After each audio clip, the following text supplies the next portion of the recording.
मैं सत्यवान आर्य, सह आचार्य बाबू शोभाराम, राजकीय कला महाविद्यालय अलवर। प्रिय विद्यार्थियों, हम भक्ति काल के राम काव्य धारा के प्रतिनिधि कवि तुलसीदास जी की कविता पढ़ रहे थे। उसी क्रम को आगे बढ़ाते हुए अब हम उनका अगला पद पढ़ेंगे और समझेंगे। आशा आप ध्यान से सुनेंगे। माधव मोह फांस क्यों टूटे, बाहर कोटि उपाय करिए, अभ्यंतर ग्रंथि न छूटे। घृत पूरन कराह अंतर्गत, शशि प्रतिबिंब दिखावे।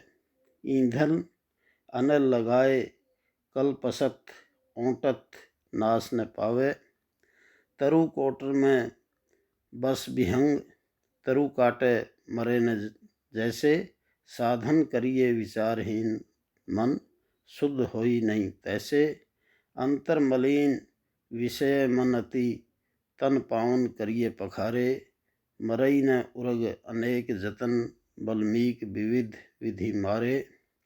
तुलसीदास हरि गुरु करुणा, बिनु विमल विवेक न होई। बिन विवेक संसार घोर निधि, पार न पावे कोई। तो कठिन शब्दों के अर्थ देख लें आप पहले। अभ्यंतर आंतरिक, मन के अंदर की ग्रंथि गांठ। पूरन भरे हुए, कराह कड़ाह, अनल अग्नि, सत सैकड़ों, कोटर घोंसला, डाली पर बना हुआ गड्ढा। मैं में विहंग पक्षी या आत्मा। अंतर हृदय पखारे धोना, उरग सर्प या विषय वासनाएं। वाल्मीकि बाम्बी या शरीर, विधि प्रकार, विवेक ज्ञान। घोर निधि भयंकर सागर।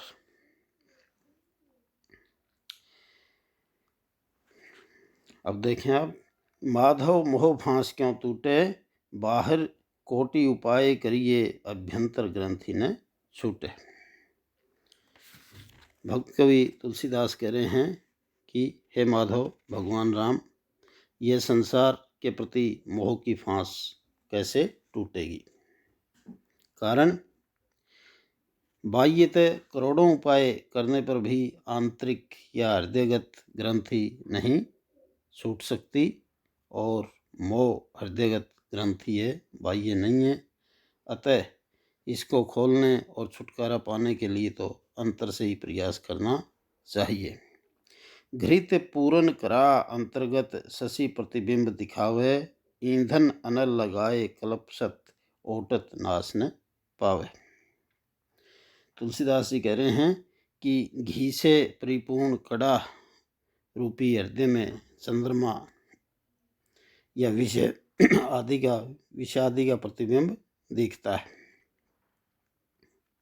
उसके नीचे विषय संतुष्टि के ईंधन की अग्नि लगाकर, अर्थात बाह्य प्रयास करते रहने से, चाहे सैकड़ों कल्पों तक उठते रहने पर भी नष्ट नहीं हो सकती है।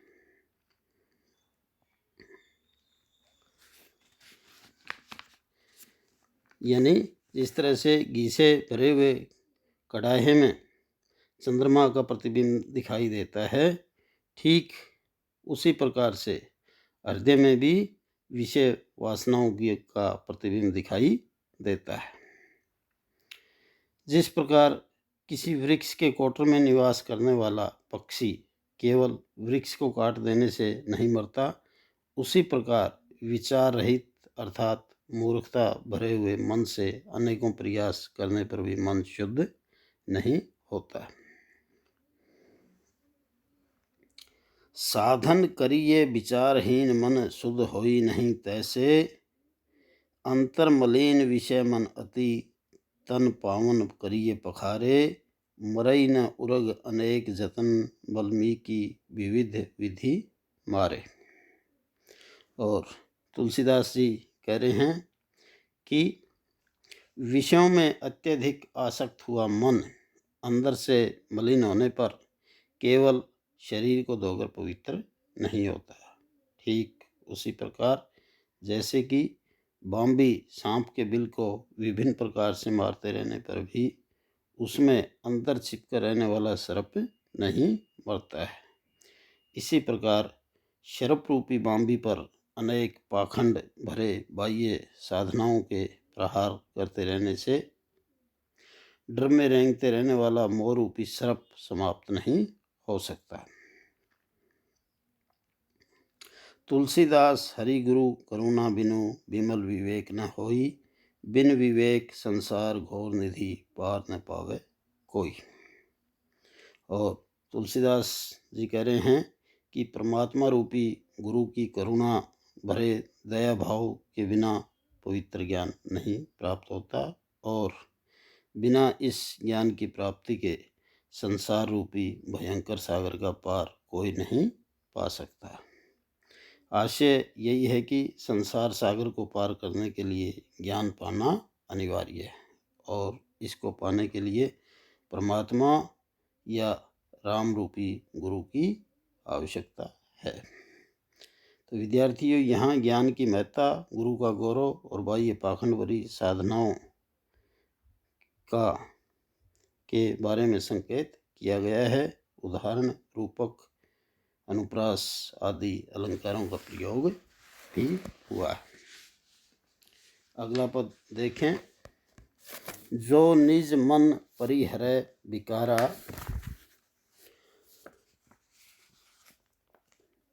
तो कथ द्वैत जनित संस्कृति दुख संशय शोक अपारा। शत्रु मित्र मध्यस्थ तीनी ये, मन किन्हें बरियाई। त्यागन गहन उपेक्षणीय, अहि हाटक त्रिन की नाई। असन बसन पशु बसत विविध विधि, सब मनि में रह जैसे। सरग नरक चर अचर, लोक बहु बसत मध्य मन तैसे। बिटप मध्य पुत्रिका, सूत में कंचुकी बिन ही बनाए। मन में तथा लीन नाना तनु, प्रगटत अवसर पाए। रघुपति भक्ति बारी, छालित चित बिनु प्रियासी सूझै। तुलसीदास कह चिद बिलास, जग बूझत बूझत बूझै। पहले कठिन शब्दों के आप अर्थ देख लें। परिहरै छोड़ दे, विकारा विकार दोष संसारिक विषय वासनाएं, कत क्यों, द्वैत द्विधा अपने पराये मैं तू की भावना, संस्कृति संसार, बरियाई जबरन, अहि सरप सांप, हाटक स्वर्ण, त्रिन घास का तिनका, नाई तरह, असन भोजन, बसन वस्त्र, विधि प्रकार, मन में मणि में, मन में बिटप वृक्ष, पत्रिका कठपुतली, कंचुकी वस्त्र, बिनही बिनाही, बारी जल, चालित प्रक्षालित या धोया हुआ, चिद विलास चिन्मय आनंद, चैतन्य आनंद, बूझत बूझत धीरे धीरे। तो देखें। जो निज मन परिहरै विकारा, तो कत द्वैत जनित संस्कृति दुख संशय शोक अपारा। तुलसीदास जी कह रहे हैं कि प्रकृति तय मन पवित्र होता है, किंतु माया के वशीभूत हुए मनुष्य का मन अनेक वासनाओं से युक्त होकर दूषित बन जाता है। निश्चय ही मन का ये दूषण राम भक्ति से पुनः पवित्र किया जा सकता है, जिससे मनुष्य को चिदानंद प्राप्त हो जाता है।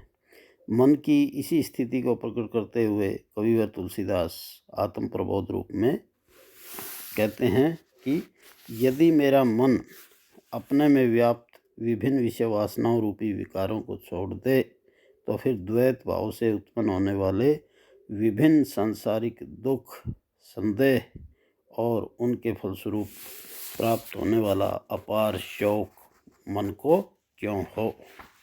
कारण यह है कि द्वैत भाव की भेद बुद्धि से मन में अपने पराये या मैतू की भावना बलवती होती है, जिसके फलस्वरूप जीव में अहम का भाव जन्म लेता है और विकसित वर्धित होता है, जिससे राग द्वेष आदि उत्पन्न होते हैं। शत्रु मित्र मध्यस्थ तीनी ये, मन कीन्हे बरियाई, त्यागन गहन उपेक्षणीय, अहि हाटक तृण की नाई। तुलसीदास जी कह रहे हैं कि अनेकानेक सांसारिक दुखों, संशयों और अपार शोक आदि को जन्म देते हैं। यानी मन में जैसे ही अहम या अहंकार या घमंड की भावना उत्पन्न होती है तो उसके फलस्वरूप मन में राग द्वेष उत्पन्न होता है और अनेकानेक सांसारिक दुखों, संशयों और अपार शोक आदि को जन्म देते हैं। यही भेद बुद्धि परिचालित करके मन में जबरन शत्रु, मित्र और मध्यस्थ आदि विभिन्न प्रकार की कल्पना कराती है, जबकि वस्तुतः सभी जीव ब्रह्म के अंश होने के नाते मूलतः ब्रह्म का ही रूप हैं। अहम ब्रह्मोऽस्मि, त्वं ब्रह्मो अस्मि। इसी के फलस्वरूप वह मन इनको क्रमशः सर्प, स्वर्ण और तिनके की भांति मानते जानते हुए त्यागना, ग्रहण करता हुआ और उपेक्षित करता है। त्यागन गहन उपेक्षणीय, अहि हाटक तृण की नाई, असन बसन पशु बसत विविध विधि, सब मनि में रह जैसे, सरग नरक चर अचर बहु, लोक बहु बसत मध्य मन तैसे।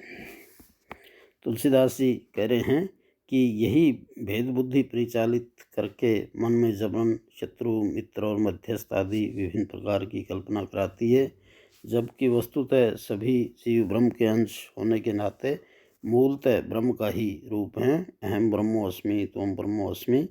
इसी के परिणाम स्वरूप वह मन इनको क्रमशः सर्प, स्वर्ण और तिनके की भांति मानते जानते हुए त्यागना, ग्रहण करता हुआ और उपेक्षित करता है।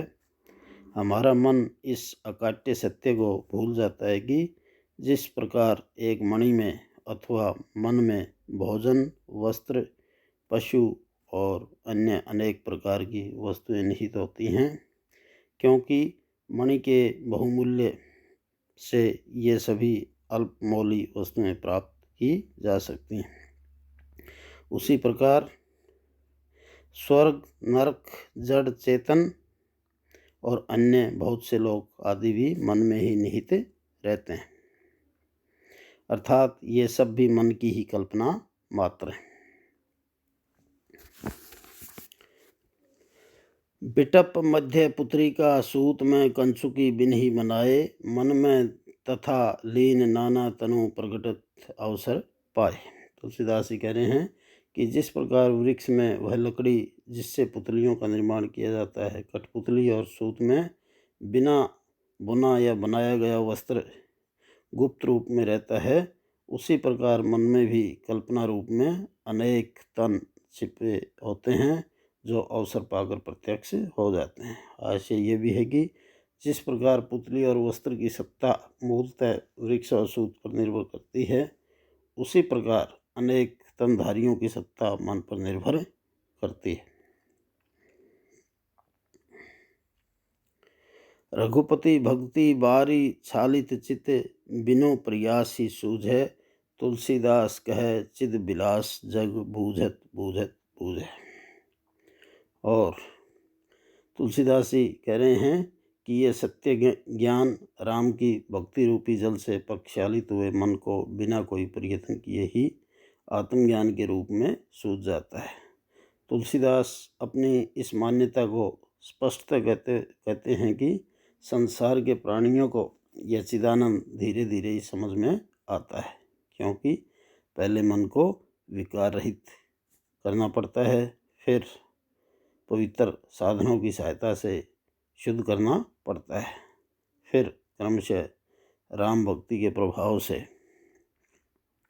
उसको प्रक्षालित किया जाता है, यानी धोया जाता है और रामोन्मुख किया जाता है। तत्पश्चात ही प्रकृतितः राम आत्मज्ञान के चिदानंद की उपलब्धि हो पाती है। यहाँ पर काव्य और नीति का सुंदर समन्वय किया गया है और दार्शनिक विचारधारा और भक्ति भावना की दृष्टि से ये पद महत्वपूर्ण है। रूपक असंगति, उदाहरण आदि अलंकारों का इसमें प्रयोग किया गया है।